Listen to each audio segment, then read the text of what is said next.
Welcome to the South by Southwest panel, Social Justice in a New Era. I am our host, Torre. I'm here with my friends Chris Colbert, the CEO of DCP Entertainment and the executive producer of Say Their Name, an awesome podcast about people whose lives have been shaped by the police brutality epidemic in America. Danielle Moody, the host of Woke AF, Democracy Ish, which she does with me, and PM Mood, and my man Reverend Mark Thompson, the host of Make It Plain. Guys, I want to talk about the work that you've done. I want to talk about the importance of social justice and how it functions in the modern era. But we all love to talk about politics, and one of the key things that I've been thinking about a lot lately, I think the GOP is broken, and I don't know if they could come back. And I wonder if, like, having one party be completely damaged is damaging to the country at whole, and can they even make it back from this wilderness that they're in? Danielle, what do you think? No, I mean, I think that the Republican Party is in irreparable damage right now. I think that they are headed down a path of authoritarianism, fascism, where violence is the only answer that they are looking for. When you don't hold people accountable for the actions that they have taken to desecrate our Capitol building, to try and overturn an election, to try and overturn the peaceful transition of power, I don't know where we go from there, right? Like, they had an opportunity after this election to do the right thing, but it seems that whenever Republicans get the opportunity to do the right thing, boy, do they choose the different path. They are the opposite of the Robert Frost poem, The Path Less Chosen. They are the opposite of it. They are walking purposefully into the woods. Mark, not only are they walking purposefully into the woods, but they do so purposefully ignoring reality. It's not that we just have a difference of opinion with them. They are consistently denying reality on every major issue in America, from the result of the 2020 election to climate change to immigration to race to taxation, to the legitimacy of American voters. On every single issue, the GOP is staked around a position that is based around lies and or conspiracy theories and is completely detached from reality. How do we save these people? Not that we need to save them, but I feel like we are in a two-party system, and having one party just go off the deep end is bad for the whole system. Well, first of all, let me say what an honor it is to be with my colleagues at DCP, and as the youngest host here in the DCP family, how much I look up to the three of you. I think it's worse than that. They don't even act in their own best interest. For example, we know, they know this better, but we know that Trump hijacked their very party. Yeah. The opportunity to vanquish him forever is something that they could have chosen, during impeachment. Could have chosen it the first time or the second time. But this part of impeachment, you can ban someone from running for office. He's threatening to run in 4 years. They're afraid of his power to primary them. But it's amazing because he's been deplatformed. So what are they really afraid of? Are they saying that they believe there are enough people, enough power on the dark web to do them in as individual Republicans, when the dark web is just, we really break it down, just a handful of people? So that shows that something is really wrong. And if the Republican Party base has become the dark web, I think they're already finished as a party.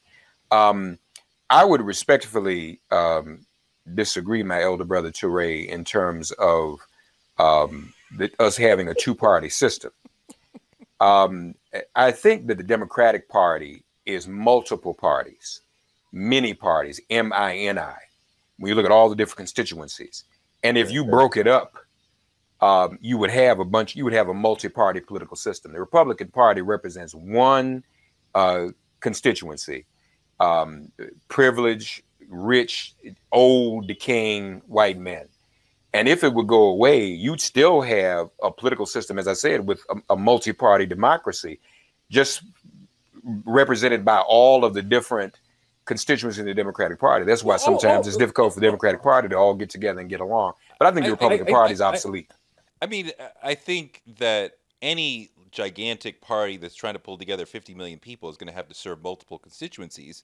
And the Republican Party has to find a way to be something for the business community, the hardcore white supremacist community, which quite often exists right in the rural South, the Bible Belt, right? And sometimes all three of these things are at odds, and they can use the culture wars, right? And sort of the boogeyman of, like, you know, the poor black person, be it the welfare queen or the crack kingpin, to sort of like pull people in and make them believe, like, yes, that's your real enemy, and we're all going to work together against them.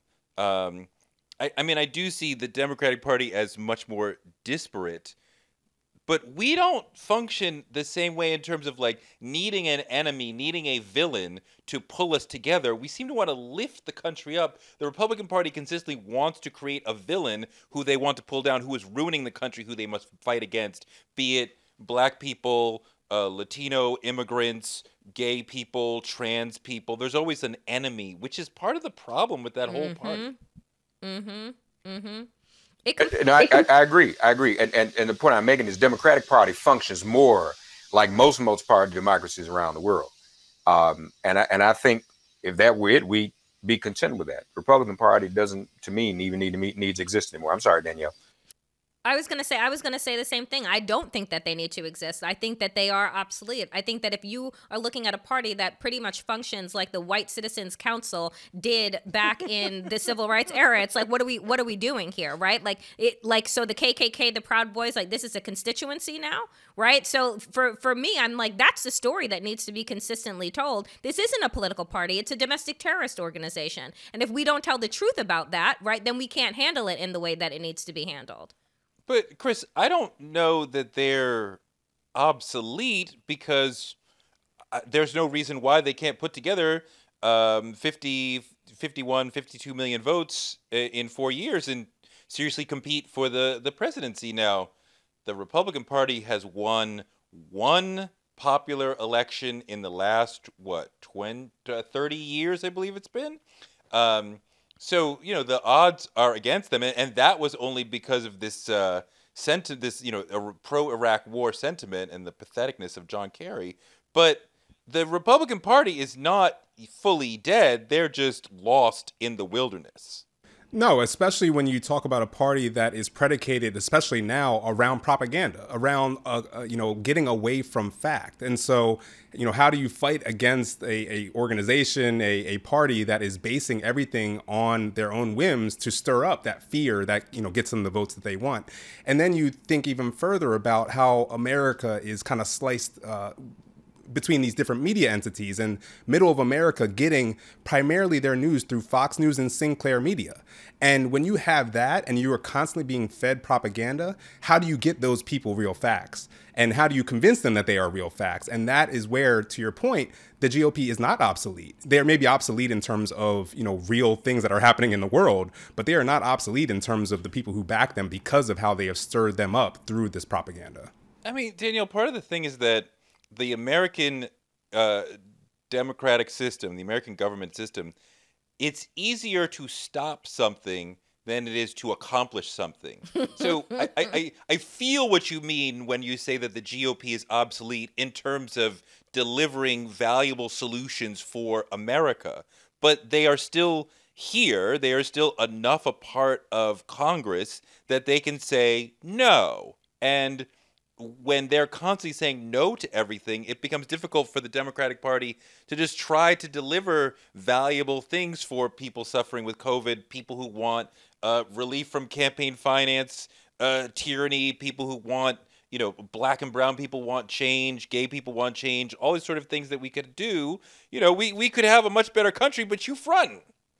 Right, but the reality is that we get none of those things through legislation. When was the last time that we actually were presented with legislation that was about giving people any more of their rights? We go through the courts, which is why Mitch McConnell set up our federal court system in the way that he did by pushing through 300 plus judges that are even by the American bar standard, not Right. not ready for the job and not ready for the task at hand. And so, but like, it's not that they are obsolete in the fact that they are not that they are like not functioning. They're not functioning in the way that American society needs them to function, which is in a collaborative way. We stopped doing that like 20 years ago, right? That like they are not interested in collaboration. And so when I say that they're obsolete, I mean the two-party structure. It's like we keep believing in the tooth fairy and they keep knocking out our teeth, right? And I keep putting them under the pillow, waiting for them to come back and somebody to give me money. And it's just like, it's not real,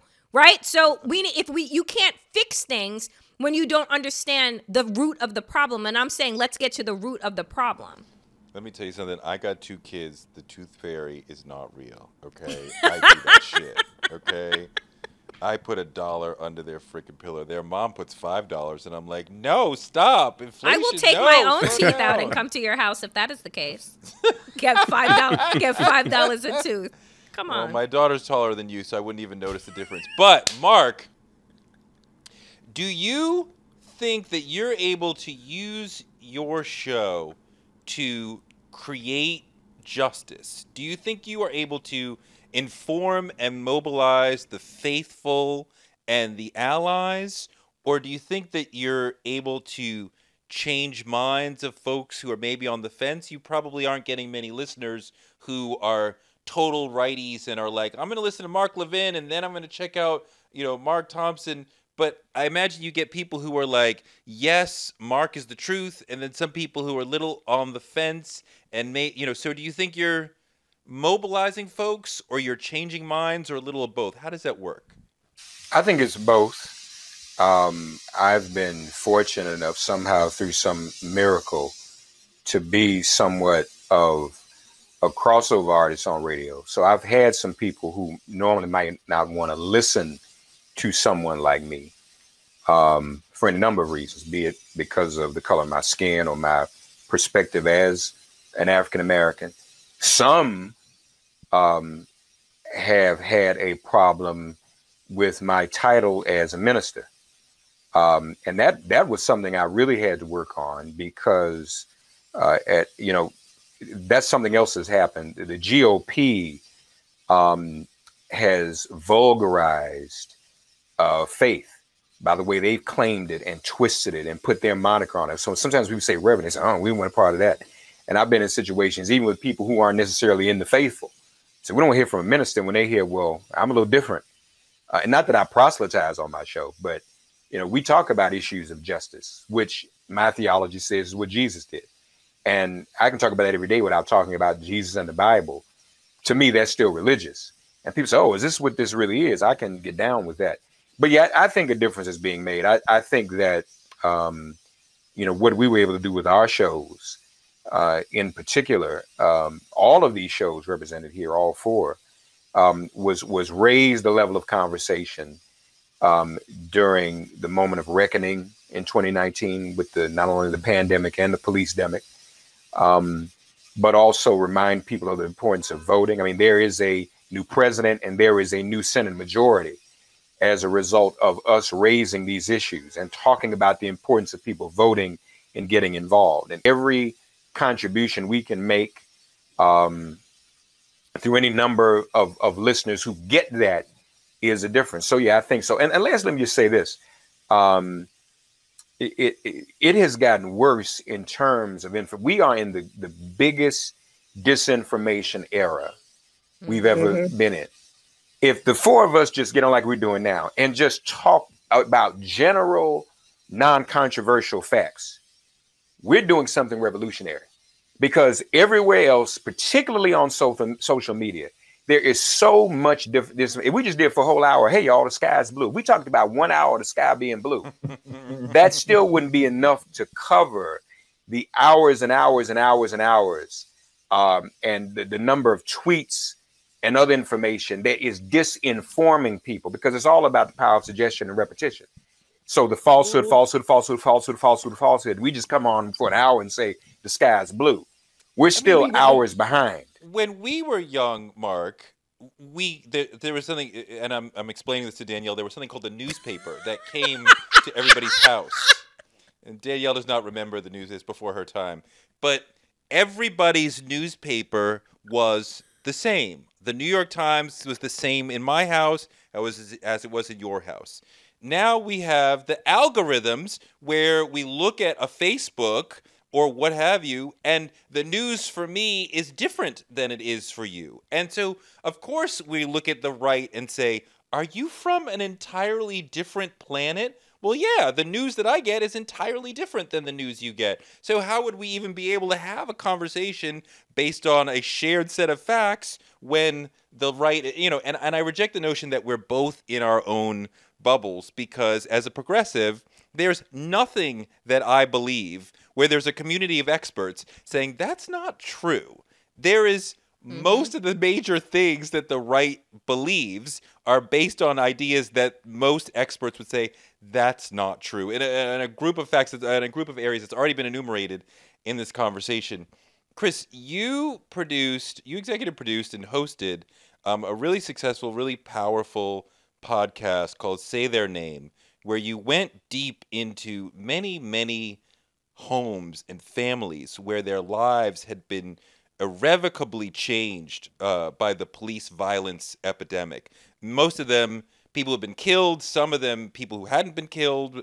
Do you see that as social justice work? Do you see that as the ability to use the modern tools of media to be able to change minds, to spread the word? Because it was more than just telling stories. There was a, I don't want to say proselytizing, but there was a sort of political weight and mission to the work. Yeah, I think you put it really perfectly there in terms of we are using the modern tools at our disposal to try to further activism. I think, what we did with Say Their Name, first and foremost was to inform. Like, let's let people understand who these individuals are, the people who were killed or assaulted, but also who their families are, because these things don't happen in just little silos. The pain that these families are feeling are because of a lot of things that lead up to it. Their constant interactions with police, the way that their community is involved with them or not involved with them. And so it's important to first tell some of those stories through their words. So the other important thing that we did with the series is go into that journey for justice, where these families are a lot of times not only just fighting to try to get, some kind of settlement or try to get the officer charged, but they're also fighting against the media who is taking the police's word and running with that. A lot of times, maybe not for nefarious reasons. News just has to get information out quickly. And so they go with the first thing that comes from them from a reputable source. And to them, the police are a reputable source.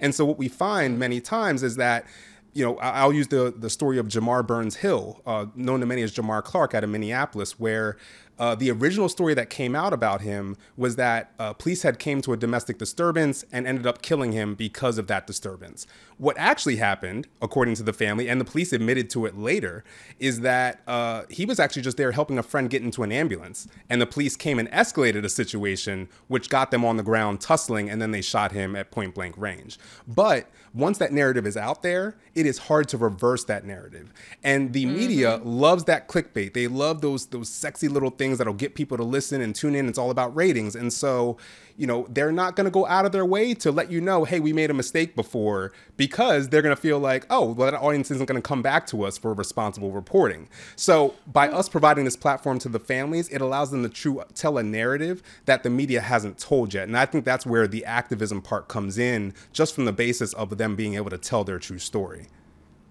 I mean, media, and I know this from my own time inside media, will take the word of the police as gospel. They will call it official. They will not even say, police said. They will say, this is what happened. Even though we know the police lie. And they lie about what they do. So even in a situation where they are talking about what they did in a way that is meant to protect themselves, right? The initial police report did not have George Floyd being killed because an officer kneeled on his neck for 10 minutes, right? Or 8 minutes and 44 seconds. They had his death from some other reason. So media needs to be much more thoughtful and much more critical of the voices that come from police, rather than just presenting them uncritically. And I want to get this notion from all of you, but Chris, is there one of the stories that you are really proud that you were able to get out in front of the people? Is there one story that you're more proud that you're able to like tell? Yeah, I'm proud of them all, just in terms of a lot of them are stories that most of us don't know. But I'll key in on the story of Caldrick Donald. It's out of Gretna, Florida, a small town outside of Tallahassee. So first of all, most people don't get a lot of news out of Tallahassee, let alone the tiny towns that surround it. So I think that was super important. But I think what really drove it home to me is that it's another situation of mental health where the family called the police to just come and help their loved one take some meds. And by the officer coming and escalating the situation and chasing Caldrick into the home, which is not something he should have been doing, that then led to Caldrick being killed. And then beyond that, Caldrick was killed in the bathroom of a small home that this family lives in.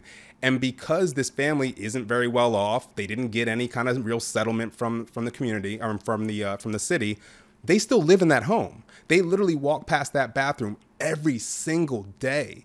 And how do you heal? How do you ever heal from something like that if you're constantly seeing that? And the officer has never been fired and continues to intimidate them in the community. And this officer in particular has terrorized many people in this community, but no one's doing anything about it. And I think I was really proud of what we were able to present there from those aspects, and also showcasing that this was one officer. All the rest of the officers in that department, according to the people we talked to, are great. It's just this one officer. But by everybody covering up for this officer, it has caused a deep problem in this community that has led to, someone being killed. I mean, the notion of there being a few bad apples rather than a system of policing that is diseased. The minority of bad apples concept is completely misunderstanding the actual nature of policing. And really, if the police were truly honest and really policing, they would be better at policing that officer rather than rallying around him. So there's no innocence there at all. Danielle, I wonder if there's an idea that you've been able to get out through your ministry, through your work on your shows, that you're really proud of, that you think really sort of like helps people understand what's going on, like on a deep level. I know for me, when I stumbled upon this Harvard report called White People Think Race is a Zero-Sum Game That They Are Losing.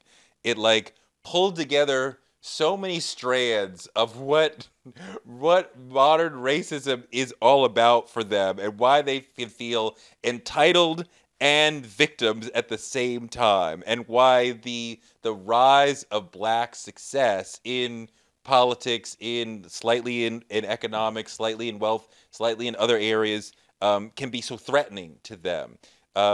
What is an idea that has been really like exciting for you to like find and like disseminate to people? I think that, going off of what it is that you just said, like the scarcity model, right? Like the idea for me is the difference between these two parties. And again, I honestly do not believe that the Republicans are a political party anymore. But the idea that Democrats operate from a place of abundance. They believe that there is more than enough in this country that is the richest country in the world, that there is more than enough to go around for everyone. Republicans fundamentally do not believe that. They believe that by anyone getting anything that white people already have means that you are taking something away from them. And so when you understand the basis, the foundation of abundance versus scarcity, right? It is really hard to come to a place where this matters, where the people who are starving, right, are not the consistent victims of a system that says that they are undeserving. And so for me, it was like really coming through with talking to a lot of the academics and scholars that I have come through on Woke AF that like are like, yes, that's it. It is the scarcity piece. It is the abundance piece. It's like, how do we move in this? How do you move people who believe that there isn't enough, right? Because you're, again, Mark is talking about if we were to be on air for an hour talking about the sky is blue, and you have people that want to talk about, lasers coming down from space that are produced by Judaism, like, Representative Marjorie Taylor Greene has done. It's like there's no way to combat logically with people who don't believe in logic. We have moved from a place of like actual facts. So when we understand that they come from a place of lack, right? And how do you move people that come from a place of lack to a place of abundance? I don't know. When they feel like, when they would rather literally cut off their nose, they would rather not have health care, right? So long as the person down the street who is black and brown or doesn't pray like them or doesn't love like them doesn't get health care. They are willing to be their own sacrificial lambs just so someone else doesn't have, because that's how they've been set up to believe that everyone else is undeserving. You know, I've had this argument a lot on Twitter in the last week because Congressman Bowman tweeted about $2,000 a month for all citizens right away, right? For months and months going on. That's how we get out of this thing. And I retweeted it, and all these people said, $2,000 a month for everyone? What about billionaires? And I'm like, there's about 800 billionaires in America. And there's about, 350 million people in America? Are we really going to make the decision on universal basic income based around 800 people who don't need the help? That's the deciding factor, not the 99.9% of Americans who do need the help, whose days would be changed, who would be able to get through this thing if we gave them $2,000 a month. Don't focus on that. Focus on the 0.01001% of billionaires who, in all likelihood, if you gave them $2,000, they would probably go out and spend it at a small business where the person is middle class, and they'd be like, thank you. I might not have bought ice cream, or I might not have bought a book if you hadn't given me $2,000 to play with. So that just, you made me think about that. I'm just sort of getting to these ridiculous arguments. Mark, what is an idea that you have been able to disseminate to folks through your work lately that you are very excited about, that you think sort of helps people bring all these different things that are going on together? Well, like I said, we've done a great deal when it comes to the voting booth. Spent a lot of time most recently, especially during the Georgia runoff, covering that, highlighting the different organizations that were getting the vote out. As a matter of fact, I was invited to go to Georgia, but in use my best wisdom not to, the pandemic and everything. But I said to people, I can come down there by myself and do what I can on the ground, or I can use this platform and stream on social media for thousands of people to be involved. And so everybody said, well, let's do that. And so I was in Georgia without being there, and mobilizing people for Georgia without physically being there. And that was something that was meaningful to me, and something that was tangible. And I hope it was meaningful to listeners and viewers, because everyone got a chance to be involved. We used to say everybody knows someone in Georgia, especially if you're an African American. And it was about mobilizing people to do that. And that has never happened before. We needed that to show the sheer power of our vote. We don't vote in special elections. Hell, white folks don't vote in special elections. And so that's just not something people do in America. And so we can literally now say hands that once pick cotton now can not only pick presidents, but can pick Senate majorities, et cetera. Making voting more second nature, as opposed to just voting for federal offices, the presidency, just going to vote when you see Barack Obama on the ballot. Let me just say this very, very quickly. The other side was motivated to vote because Donald Trump was on the ballot. He was not on the ballot in the Georgia election, so that helped us. We can't make the same mistake and only vote when a particular personality candidate or charismatic candidate. We've got to vote in our interest at every little teeny tiny election. So even this year, in many states, people only now are talking about midterms. We got elections before the midterms. Local, state, municipal, commissioner races. Those races are just as important. Let me say this quickly. If we want to talk about getting a cure for this police demic, see the cases that Chris has been covering, police are governed locally. There's no federal oversight. In many cases, there's no state oversight. Yep. So we've got to vote, not just for members of Congress and the presidency. We've got to vote locally. That includes voting out even some black people who are black mayors and black city council members who are afraid to hold their own police departments accountable. So, folks, it is very important. I think that's something we've been doing, and I think all the shows have been doing. But I think that's one place where you can, there's some scientific measurability of the difference that it makes. But you talk about voting, you talk about Georgia, Black women have been voting consistently and consistently democratically, have saved the country on multiple occasions now. It's a sliver, but a increasingly growing sliver of Black men who are voting for Trump. More Black men voted for Trump in 2020 than in 2016. Do you understand why? Because I don't understand why. And it's like 1 out of 10, 15 out of 100. So it's still a very, very small number.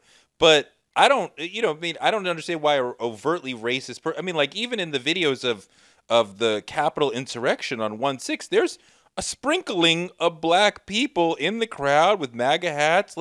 I'm like, what? Have these Negroes lost their mind? What are you talking about? Why are we doing that? That's on you, bro. They said, that's in your lane. Them was your cousins. Ice Cube and Lil Wayne and them. So you run with them. And them the ones that confuse our people. But look, we can unpack that. We found in all those situations, there was some green involved. And you think they're paying? You mean like they pay the pastor and he tells them to vote for Trump? Well, that's real. That's real talk. And that's very real. And I know in the case of Ice Cube, he's trying to keep his basketball league financed. The other thing too is everybody's clout chasing. Everybody is trying to be the biggest thing on social media. And if you carve out a little niche, even if it's in an opposite way, you get some attention and you're a part of it.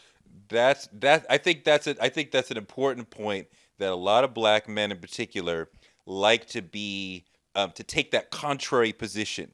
And like in the barbershop, if you I like Biden, that don't get you nowhere. You say I like Trump, now all the attention is on you, right? And everyone's arguing with you, and you can argue back with them. And I know a lot of Black men who like being in that position. I don't know that many who like it because of Trump. But I also know some people talk about, and Daniel, maybe you can pick this up, that some people talk about a lot of Latinos voted for Trump because they did not want to be racialized. And this was a way of gentrifying themselves. They're like, I don't see the world in a racial way, so I am able to support Trump, even though he's overtly racist toward my people. But that's not my basis for looking at the world. Maybe some of these Black people are saying, I want to be down with the white people because they have it better, so I'm going to support Trump. Yeah, don't we have a didn't we see that in the killing of Breonna Taylor and the Black state attorney general that did not want to bring up charges? So I think that what we always have to understand is that white supremacy has tried to make our communities seem as if they are not complex and layered with layered thoughts and people from different places and spaces, right? And so when we say Latino as a whole, we're talking about a lot of countries, right? We're talking about a lot of countries, a lot of different levels of wealth, a lot of different levels, generational power, privilege, all of these things. And so it isn't just, immigration isn't just their bag, right? And it isn't just, about the children in cages and all of these things. And so I think that there is a nuance that white supremacy doesn't allow us to have with regard to other groups and other places, right? We're looking at these insurrectionists and I'm seeing headlines talking about the fact that they are, unemployed or they were economically disadvantaged. I care. But again, they are adding in this nuance and this complexity into the understanding, but we don't do that. We don't do the same thing with people of color. Now, with regard to Black men voting for Trump, there's a problem with that in general. There's a problem with Black men that don't support Black women. There's a problem with, the 15% that decided that this was going to be okay, that their proximity to whiteness means that they are somehow becoming more powerful. Those are all aspects of parts of the Black community that we don't talk about, and we want to act surprised, right? But we know that it exists. It's just it's the flattening that white supremacy has us do to marginalized communities. That's the problem. Chris, one of the big issues of last year, and one of the animating issues of Say Their Name, was police violence. And a lot of us, like me, said, let's abolish the police. We need to start over with something entirely different. What do you, after your experience of talking to all these different families, what do you think we can do to make a real difference in what Mark is calling the police demic? Yeah, I think that there's not a one size fits all. There's a lot of things, because it's not just the police. It's the judicial side. It's the politicians. It's the media that we touched on earlier. So there's so many things. And then within those categories, there's nuances within that as well. So it's a lot. I know for me personally, just having talked to these families and just understanding that I want to try to create something where the public can get involved.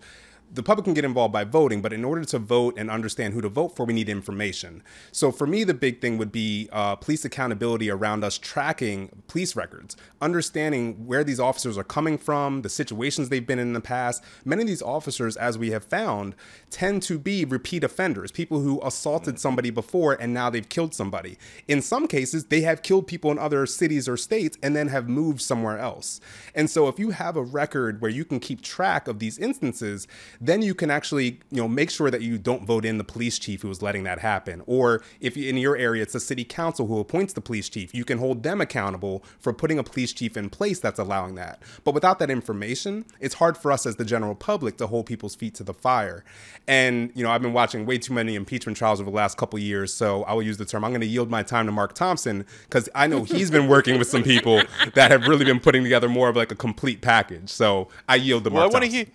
I want to hear Mark on this, but part of what you are referring to is the power of police unions. Yes. Right? The FOP. To hide those sort of things, to say, like, if you have an infraction, we're going to cover it up. They are constantly agitating against there being community oversight or accountability for police. I mean, the police union is the last strong union in America, and they have been consistently on the side of wrong in terms of protecting the bad officers, the worst officers. And besides, Dr. Philip Goff, who studies the police, talks about, I think there's 18,000 police departments in America.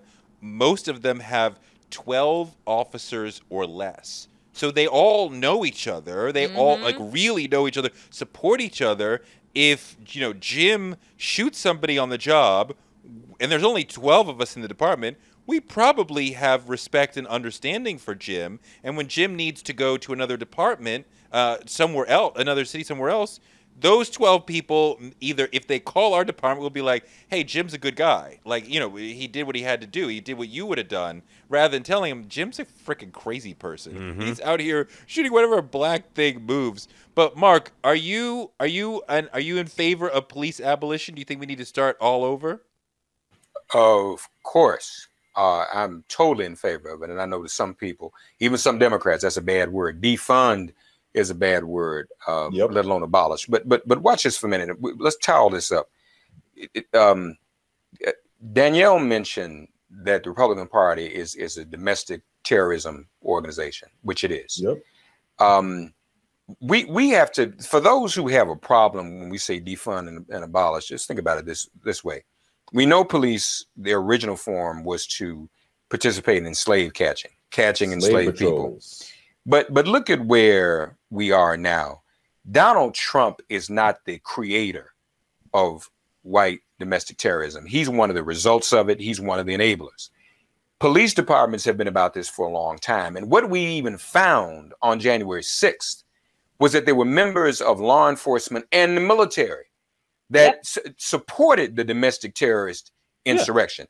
We cannot expect institutions like the police departments and the military that house white domestic terrorism to at the same time protect us. So then we have to ask ourselves whether or not they're obsolete in their current form as well. I mean, I think that's the challenge. You look at these people, what did they do? They had to kick out some of the National Guard members that were guarding and protecting the Capitol because they were on some of these crazy right-wing domestic terror, white supremacist sites. So we've got to really, America has to address the culture of institutions that are supposed to protect and serve, actually attracting those who want to hurt and harm. I mean, Danielle, that goes to the hardest thing that we've talked about a lot of the show, that it becomes impossible for us as black people, as women, as gay people to feel safe moving throughout the country when the institutions are clearly not set up to protect us. I mean, we know that white supremacist organizations in the last decade plus have told members, join the police force so we can further promote and perpetuate our ideas and our sense of power in this country. So, like, when you get pulled over by a cop, who we don't even know, because how do we even know? We don't. A lot of their organization, a lot of their being in the organization is invisible. So there's a chance, there's a good chance that that person might be a Proud Boy, might be a Klan member, might be whatever 3MW, whatever the fuck. Like, I mean, like, how do we feel safe in a country where we have a domestic terror organization, white supremacists in the police? I mean, but that's the point. We don't. Look at the difference in the way that we had to enter into Black Lives Matter protests over the summer of 2020. People were writing their phone numbers, their addresses on their body, on their person, right? They were setting up safety plans. Why? Because they were fearful of the cops, because they knew that the cops were not there to protect them. The cops were there to protect statues of the Confederacy. The cops were there to protect banking institutions, right? To protect institutions of capitalism, which was built on our black bodies. So, like, when we look at the differences and how these things are broken down, how did those white people show up on 1/6? They showed up with a goddamn guillotine. We couldn't bring a fucking water bottle into a Black Lives Matter protest. Do you know what I'm saying? Nope. And so you're talking about the difference between being able to construct an apparatus to kill someone, you having the full-fledged function to do that. And guess what? Not only do you get to do it, do you get to film about it? Do you get to go and do interviews about it? You get to go home, wake up, and go to work the next day. And then go on vacation. Okay? And then go on vacation. Mexico. Have the audacity to ask to go on vacation, because that's how your privilege shows up. So these two things are not the same thing. Correct. So these things are not, they're not the same. You have to look at the way people are out in the street protesting about their lives and their livelihood, the ability to fucking take a breath, to breathe, and white people are out in the street because they want the right to oppress and to murder and to suppress, and we are treated completely and totally differently. I mean, I keep saying that she wanted to go to her prepaid vacation to Mexico because if a novelist or a filmmaker had made this whole Trump era, from him coming down the escalator and saying Mexicans are rapists, to 1/6, and she gets arrested, she's like, but I want to go on my vacation to Mexico. You'd be like, this is ridiculous. This is a farce. Mm-hmm. This is a satire. No, this is exactly what like, imagine when we try to tell our grandkids about what happened here, and they'll be like, get the fuck out of here. And then he said, go storm the Capitol, and they did it. Oh, stop it, Grandpa. Then he also said, you're special, and I love you. And I love you. Get the hell. While they were attacking the Capitol, he released a video saying, I love you. Get the hell out. That's ridiculous. That did not happen. That did not happen. I wish that it didn't. I wish it didn't. But those very words, when we think about them, you're very special, I love you. So what I saw in that was you were dealing with a very childish group of people on one hand, that you had to speak to them and coddle them in that way. And he knew they were just following him, that these were people who were almost automatons. Go and storm the Capitol. And you could tell even when some of them got there, they really didn't know what they were doing or what they were going to do, but all they needed were a few to get it going. And by the time it got going, you know, the young lady who was shot, I mean, they told her, don't come through that window, woman. And she went on through the window and got shot. Now, you notice none of the men around her ran through that window after she did. They backed all the way up when they saw her get shot right here in the Adam's apple.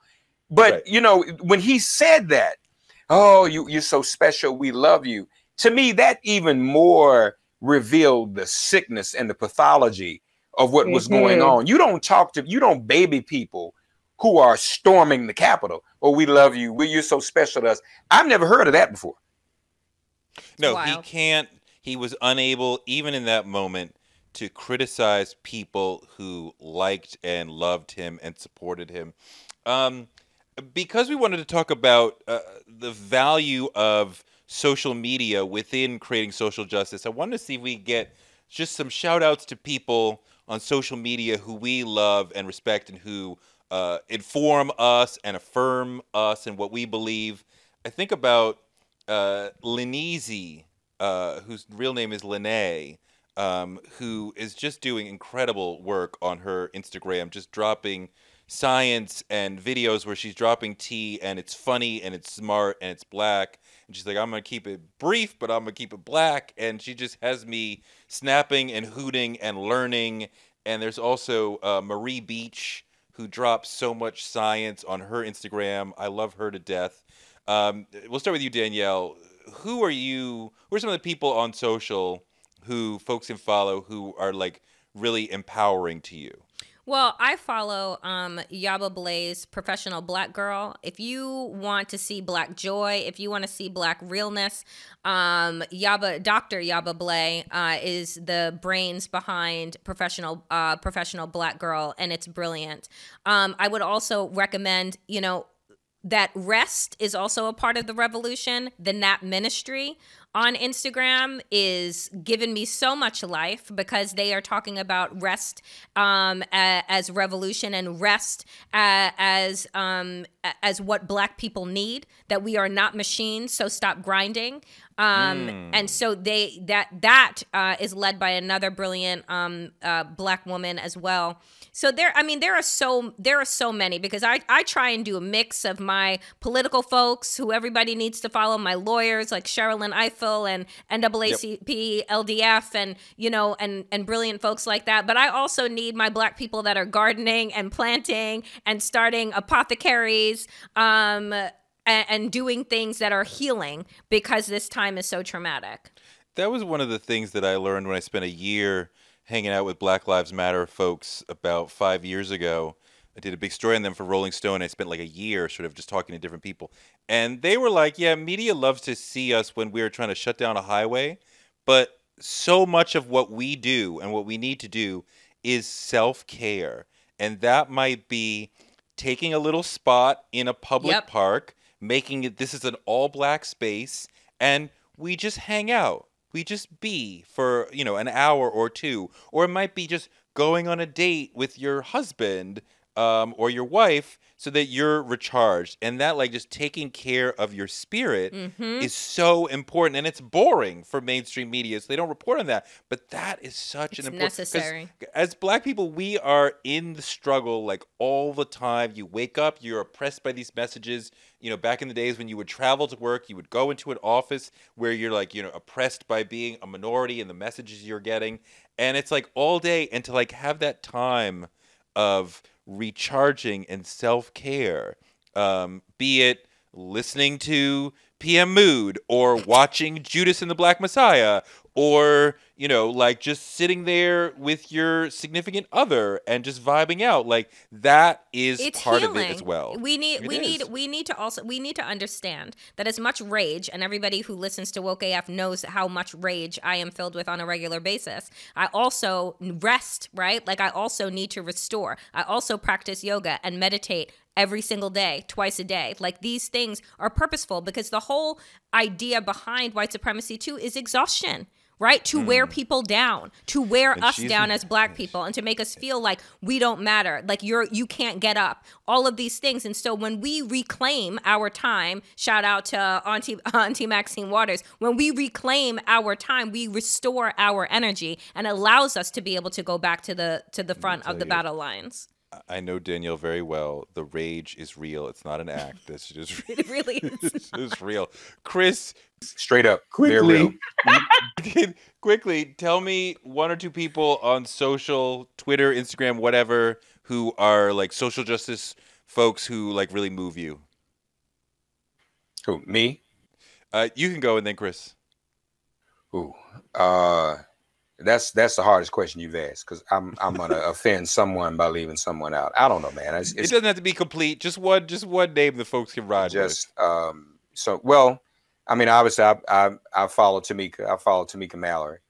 Yes. She has an incredible Her following. Instagram is great, and she's always dropping the nuggets that we need, and she's become a voice. It's so important to hear Black women in the forefront, to see Black women in the forefront, and to see Black women like Danielle who express our condition vis-a-vis rage and righteousness. And I think that's what sisters like Danielle and Tamika do. If you go back far enough in Tamika's timeline, you can see Tamika and Mark dancing, and you can decide if Mark can keep the beat or not. That's up to you. I leave it up to you. That's your call. Shade. All right. Thank you for listening to our DCP panel about social justice in a new era. Mark Thompson, Danielle Moody, Chris Colbert. Chris's podcast is called Say Their Name. Danielle does Democracy-ish with me and PM Mood. And what's your morning show? AF Daily. I do a lot of things. I mean, how many podcasts she got? And we only got 16. She got 16 podcasts, right? Her family's from the islands. She's Jamaican. I didn't know she was Jamaican. Mark, what's the name of your show? Make It Plain. Boom. There you go. And listen to my podcast, Torre Show. Thank you so much. Thank you.